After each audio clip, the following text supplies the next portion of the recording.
Le canal est dangereux, parfois malgré les apparences. Il y a des réels risques de noyade, quel que soit l'âge, quelle que soit la corpulence des riverains et des personnes. Se baigner ou se promener au bord du canal de Marseille, c'est donc totalement interdit. Et pour cause, les risques de noyade sont réels. Alors si très peu d'accidents sont à dénombrer chaque année, les pompiers, eux, s'entraînent régulièrement pour parer à toute éventualité. C'est que là, en l'occurrence, on a été chercher une victime qui était placée de l'autre côté, qui a réussi à s'accrocher, et donc, mais qui était blessée.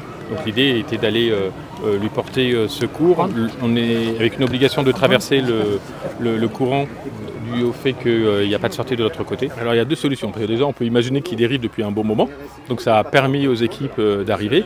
Et après, au pire, il va arriver à l'endroit qui est dangereux. À chaque endroit qui est effectivement dangereux, où il y a un obstacle, il y a une ligne de vie où la personne peut s'accrocher. Et normalement, elle peut rester accrochée au moins le temps que nous on arrive pour la sortir, ou elle peut remonter cette ligne de vie pour arriver à l'échelle, et de l'échelle elle peut sortir puisque c'est un endroit à chaque fois sécurisé pour que la personne puisse sortir de l'eau par ses propres moyens. Des exercices organisés fréquemment qui viennent en complément de la prévention effectuée par la Société des eaux de Marseille afin de rappeler les risques encourus aux abords du canal. Historiquement, il y a eu des accidents graves il y a une vingtaine d'années.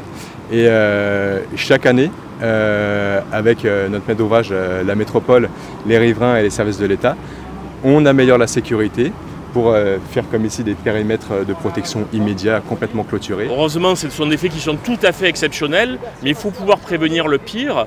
Et donc sur des sites qui sont particulièrement sensibles, en saison estivale, ici à la Punche, donc tout près d'une école d'Allo, c'est particulièrement important et rassurant que de savoir qu'au-delà des messages de prévention, on ait nos sapeurs-pompiers qui soient prêts à intervenir si le besoin s'en faisait ressentir. Chaque année en France, on dénombre en moyenne 1000 décès par noyade, dont la moitié pendant la période estivale.